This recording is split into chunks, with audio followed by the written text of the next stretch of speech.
Once again, the Queen of Consorts surprises us, but not in a good way. Made lurid and false claims about the royal family, which played on her fears and fueled paranoia. A king signed one document, and by evening, his own wife no longer held the power he'd spent 20 years giving her. This is fiction, but the fall was written to feel real. The pen touched the paper at 11 minutes past 6 in the morning, and by noon, an entire kingdom will be arguing about what it meant. This is not a story about a real monarchy. It is a story about the kingdom of Aldemar, a fictional nation whose crown has never rested on an actual human head, and about the people who lived and loved and lost within its invented walls. But fiction has a way of holding up a mirror to truth, and what happened inside the palace of Aldemar that morning says something real about power, loyalty, and the terrible cost of loving someone the world was never quite ready to accept. King Edmund had ruled for 6 years when he signed the document that would divide his kingdom's opinion for a generation. His wife, Queen Consort Isolde, had stood beside him since before his coronation, a woman who had waited nearly 2 decades for the title she finally wore. And on that morning, according to the story we are about to tell, Edmund signed a formal declaration stripping her of the ceremonial authority attached to that title, while insisting in the same breath that he had not stopped loving her. The palace called it a restructuring. The kingdom called it a scandal. Isolde, when she finally spoke of it years later in a private journal entry imagined for this narrative, called it the day she understood that a crown and a marriage could not always occupy the same room. To understand why this fictional decision cut so deep, you have to understand the fictional history that came before it. Edmund and Isolde had met when he was a young prince, and she was already married to another man, a minor nobleman named Aldric, who features only briefly in the histories imagined for this tale. Their relationship, in this invented world, unfolded exactly the way such stories tend to unfold in monarchies both real and imagined, slowly, then publicly, then painfully. There were separations. There were years when polling inside the fictional kingdom showed the majority of Aldemar's people did not want Isolde anywhere near the throne. There were tabloid headlines, imagined for this story, that called her a homewrecker, an opportunist, a woman who had waited out a marriage for a crown. Edmund defended her through all of it. He married her in a modest ceremony after his first wife's death, a decision that split his own family down invented lines. And he spent the better part of a decade rehabilitating her public image inch by careful inch. By the time he ascended the throne, Isolde had been given the title of Queen Consort, and for many in the kingdom, that felt like the end of a very long story. It was, in fact, only the beginning of a different one, because titles in monarchies both real and imagined are never simply symbolic. They come attached to offices, to staff, to authority, to the ability to make promises in the crown's name and have those promises carried out by a government machinery built over centuries. And it was here in the quiet mechanics of governance rather than in any single dramatic betrayal that the fictional crisis of this story began to take root. Isolde, according to the narrative we are constructing, had spent years feeling that her authority was conditional in a way her husband's never was. Every initiative she wanted to launch required approval. Every charity she wanted to support required clearance from the Crown's central office, an institution we will call the Sovereign Secretariat, invented entirely for this story, which had traditionally coordinated all official royal activity.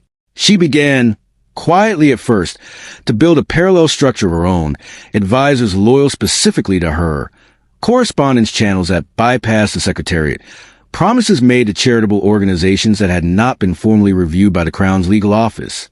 In her mind, imagined here as a woman who had spent decades being told to wait her turn. This was not rebellion. It was simply a queen consort finally exercising the authority her title implied. In King Edmund's mind, imagined here as a monarch increasingly warned by his closest advisors that 2 centers of power were forming inside his own household, it was something far more dangerous. The turning point in this fictional account arrived during a ceremonial gathering in the palace called the Commonwealth Assembly, a fictional annual event bringing together representatives from territories historically tied to Aldemar's crown. Isolde had prepared remarks committing the crown to a new funding initiative for regional charities, a commitment that would have obligated the palace to significant financial and political support for years to come. Edmund had not approved the language. When he asked her privately to remove it before she took the podium, she refused. The exchange, according to the version of events imagined for this story, lasted only a few minutes. No one raised their voice, but everyone in the room understood that something had shifted, that a boundary invisible to the public had just been tested by the one person who was supposed to respect it more than anyone else. That evening, Edmund ordered what the palace privately called a full accounting, a review of every commitment, every letter, every promise that had gone out under Soul's authority over the preceding 18 months. What his advisors found in this imagined narrative unsettled him more than the speech itself had. There were unauthorized agreements with foreign charitable foundations. There were staffing decisions made without consulting the Secretariat. There was, most damaging of all, a pattern of correspondence in which Isolde's office had implied that her word carried the same binding weight as the king's own. For a monarch whose entire authority rested on the principle that the crown speaks with one voice, this was not a minor administrative overlap. It was, in the language his advisors used privately, an existential threat to the institution itself. What followed, in this fictional telling, was not an act of cruelty but an act of excruciating necessity, at least as Edmund experienced it. He summoned Isolde to a private meeting with no advisors present, an old oak table between them, and a thin folder of correspondence that would ultimately end her formal role. According to the imagined dialogue central to this story, he told her plainly that the crown could not function through two competing sources of command, however much affection existed between the two people who held them. Isolde, for her part, did not deny the correspondence.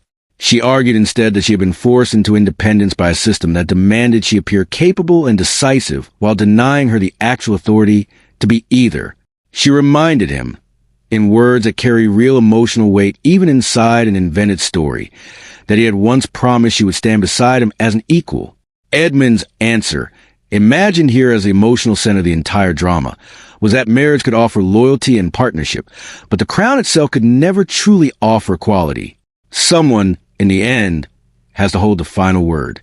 And in Aldemar, as in most monarchies both real and imagined, that word had only ever belonged to one person. He slid the document across the table. It did not remove her from his life. It did not dissolve their marriage or strip her of her home, her security, or her place at his side during private moments, and even some public ones. What it did was formally separate her personal identity as his wife from her constitutional identity as an officer of the crown. She would keep the title and name in this version of the story, but the ceremonial duties, the patronages, the independent authority to make commitments on the crown's behalf, all that would transfer to the Secretariat, and much it would pass directly to Crown Prince Leopold and his wife, Princess Serafina, invented characters who represent the next generation waiting in the wings. Isolde read the document once, then again, according to the imagined account, searching for language that might soften what she was seeing. She asked her husband whether their son had pushed for this decision. Edmund told her the truth. Leopold had known nothing about it until the papers were already drafted. This was not a coup engineered by an impatient heir. It was, in this fictional telling, entirely the king's own decision, made alone in the quiet hours when a monarch has no one left to blame but the choices sitting in front of him. The imagined fallout inside the palace unfolded exactly the way institutional change tend to unfold. Slowly, bureaucratically, and with a coldness that outlasted the initial shock of the announcement itself. Isolde's household, built over years, began to dissolve. Staff members who had once answered directly to her were reassigned to the Central Secretariat. Her diary, once filled months in advance with engagements she had personally selected, was cleared and left empty while officials determined which of her remaining responsibilities could continue in a diminished personal capacity rather than an official one. In one of the more quietly devastating scenes imagined for this narrative, Isolde arrives at her office to find several boxes already packed along the wall, her staff having begun the process of relocating her records before she had even been formally told the transition was underway. It is a small, mundane detail, the kind of institutional indifference that often wounds more deeply than any dramatic confrontation, and it is meant in this story to illustrate how power in a monarchy is not simply given or taken to grand declarations. It is administered quietly and thoroughly by people simply doing their jobs. Crown Prince Leopold, for his part, found himself in an impossible position that this fictional narrative treats with particular care. He inherited almost overnight. A portfolio of ceremonial duties and charitable patronages that had once belonged to Isolde, a woman he had grown up watching fight for acceptance in the kingdom's eyes. To refuse the new responsibilities would have publicly undermined his father at a moment of institutional fragility. To accept them without hesitation risked making him appear as though he welcomed, even benefited from, his stepmother's diminishment. Princess Seraphina, in the imagined dialogue central to this part of the story, urges her husband to accept only what continuity requires, and nothing more, refusing to let the transition become anything resembling a celebration. It is a small act of quiet dignity that this fictional telling treats as one of its emotional anchors. Two young royals trying to inherit power without inheriting cruelty along with it. The public reaction inside this invented kingdom, as imagined for the story, split in ways that will feel familiar to anyone who has watched real monarchies navigate real controversies.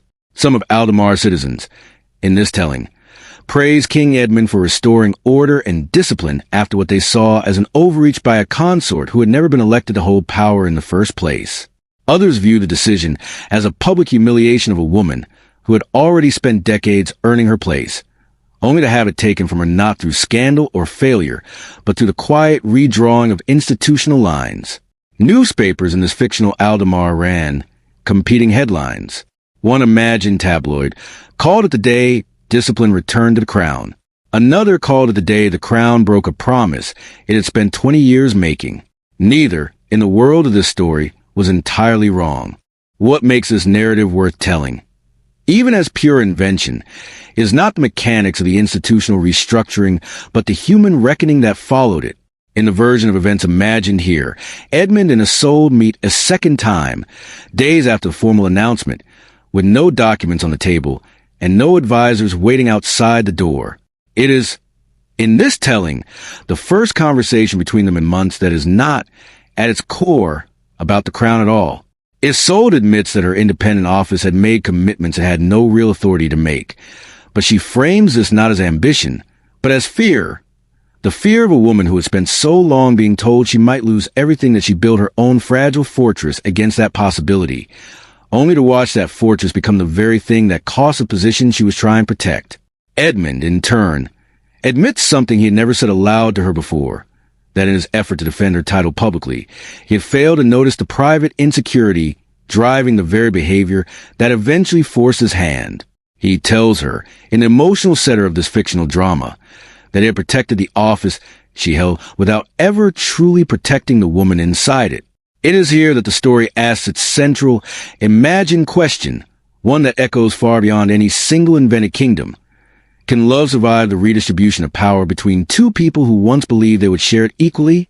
In this telling, Edmund offers Isolde a settlement that preserves what he can while formalizing what he cannot undo. She keeps her home. She keeps her personal security. She keeps her place at his side in both private and many public settings, and she retains the ability to support charitable causes in a personal rather than official capacity. What she does not keep is the independent authority to speak or act in the crown's name. In an imagined gesture meant to carry the emotional weight of the entire narrative, Isolde removes a small ceremonial pin, invented for this story as a symbol of her formal office, and offers to return it. Edmund refuses to take it. He tells her that her years of service cannot be filed away in an archive drawer, even if her formal office has ended. It is a small act of mercy layered over an enormous, unavoidable loss. The kingdom, in this fictional telling, eventually settles into an uneasy peace with the new arrangement. Isolde is seen publicly less often in official capacity, but she is seen, and when she appears beside Edmund at invented state occasions, observers note that whatever else has changed between them, the affection appears to have survived the institutional wound that nearly destroyed it. Crown Prince Leopold and Princess Seraphina absorb their expanded responsibilities with visible restraint, never allowing their inherited authority to look like a victory earned at another woman's expense. And Isolde herself, in the story's closing imagined chapters, redirect her energy towards smaller, more personal charitable work, the kind that requires no royal warrant, no crown authority, no permission from a secretariat that once controlled every promise she was allowed to make. There is a version of the story that could have been written as pure tragedy, a monarch choosing institution over marriage, a woman losing everything she fought decades to earn. But the version imagined here resists that simplicity, because real relationships, even fictional ones modeled on the emotional textures of real monarchies, rarely resolve into clean villains and clean victims. Edmund is neither cruel nor entirely justified. Isolde is neither innocent nor entirely to blame. What the story ultimately dramatizes is something more universal than any single crown. The way institutions demand a singularity of authority that human relationships were never built to accommodate, and quiet, ongoing negotiation every partnership must undertake between love and power, between loyalty to a person and loyalty to a role. By the story's end, the title itself has become almost beside the point. What remains is a marriage that survived by shrinking, a crown that endured by narrowing its lines of authority, and two people who discovered, imagine here in the final scene of the narrative, that the promise they made to each other decades earlier had never actually been a promise of equal power. It had been a promise to remain, in whatever form the world allowed, beside one another. Isolde never again holds the ceremonial authority she once carried, but in the invented kingdom of Aldemar. In the final image this fictional drama leaves us with, she is still there, not as a queen commanding her own office, but as a woman standing quietly at the side of a king who once risked an entire kingdom's approval to keep her there, and who, even after taking so much of her formal power away, refused to let her go. This has been a work of fiction.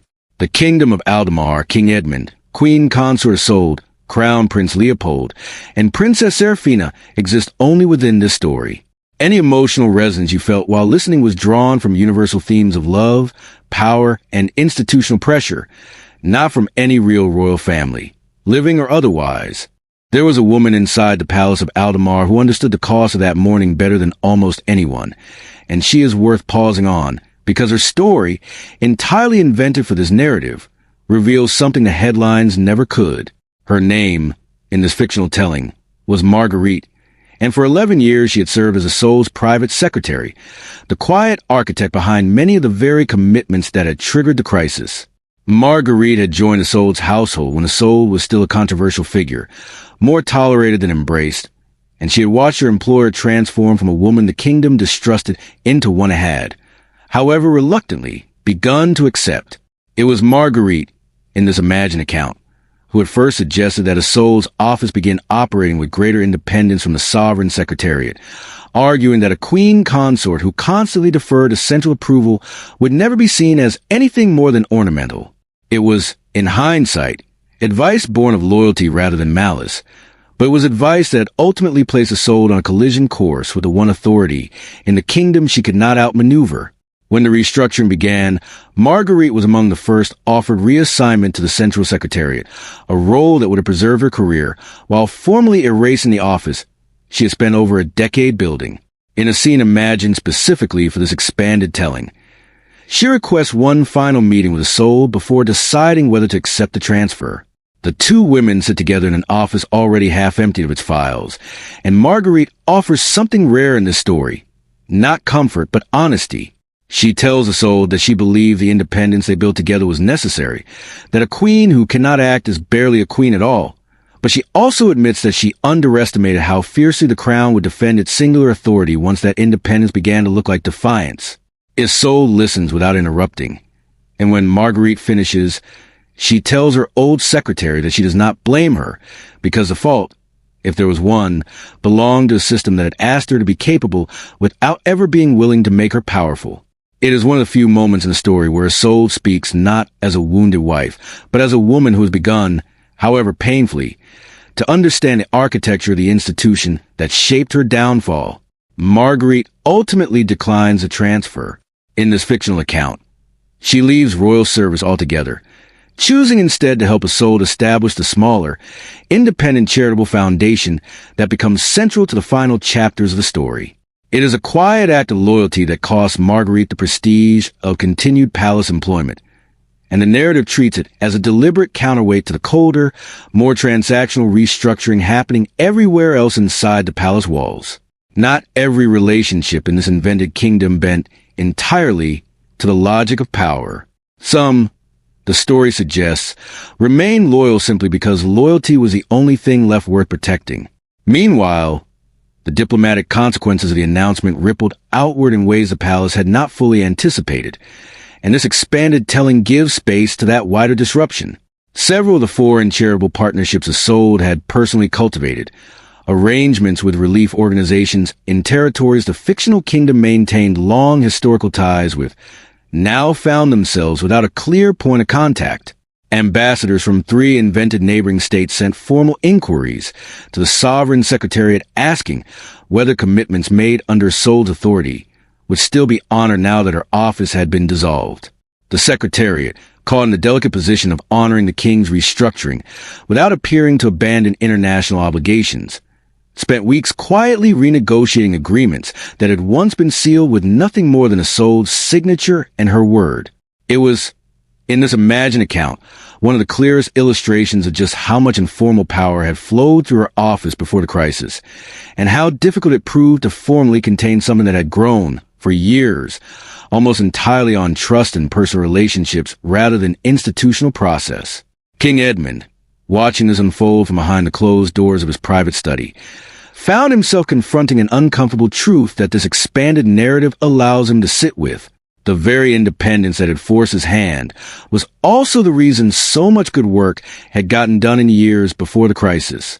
Isolde's informal authority had built schools in territories the formal secretariat had never prioritized. It had funded medical clinics through relationships she alone had cultivated over careful dinners and handwritten letters that no government office would ever have thought to send. In stripping her of that independence, Edmund understood he was not simply restoring order. He was also risking the quiet erosion of years of goodwill that had been built entirely outside the rigid channels he was now insisting on protecting. In one imagined late-night scene, Edmund reviews the diplomatic fallout reports with his closest advisor, a fictional courtier named Lord Bram, and admits, almost himself, that discipline always comes at a cost the ledgers never fully capture. It is against this backdrop that Crown Prince Leopold's arc deepens considerably in an expanded version of this story.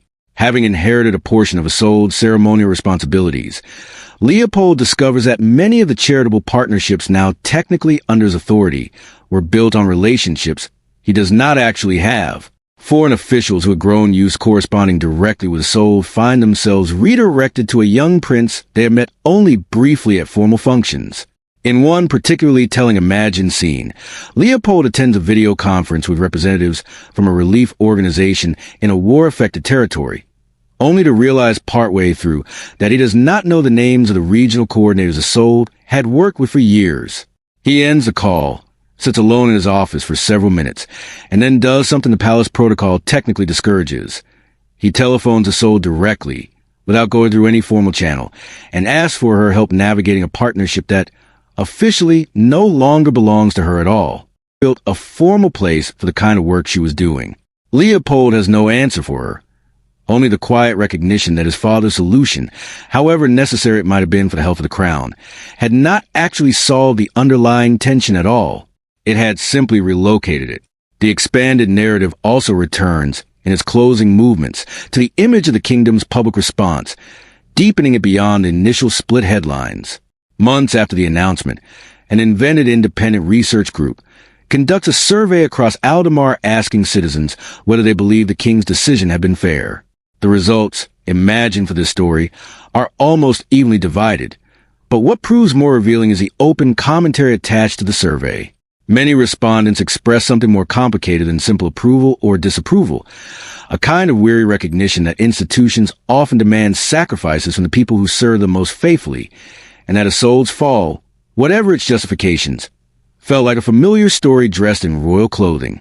One anonymous respondent, quoted in this fictional account, writes simply that watching a woman lose formal power for doing informally what the system should have empowered her to do all along felt less like royal drama and more like watching an old, uncomfortable pattern repeat itself at the highest possible level. It is this wider resonance that the expanded ending leans into.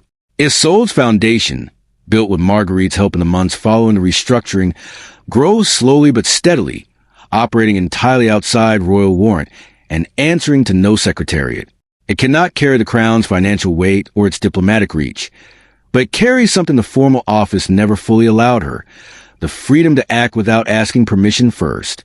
In one of the story's final imagined scenes, Isolde visits a school her foundation helped fund, No royal escort, no formal title announced at the door. Simply a woman named Isolde arriving to see how the children were doing. A teacher there, unaware of who she once was within the palace hierarchy, thanks her for her generosity and asks what made her want to help. Isolde considers a question for a long moment before answering that she spent a great deal of her life trying to be given power, and only recently learned that some of the most meaningful kind cannot be given by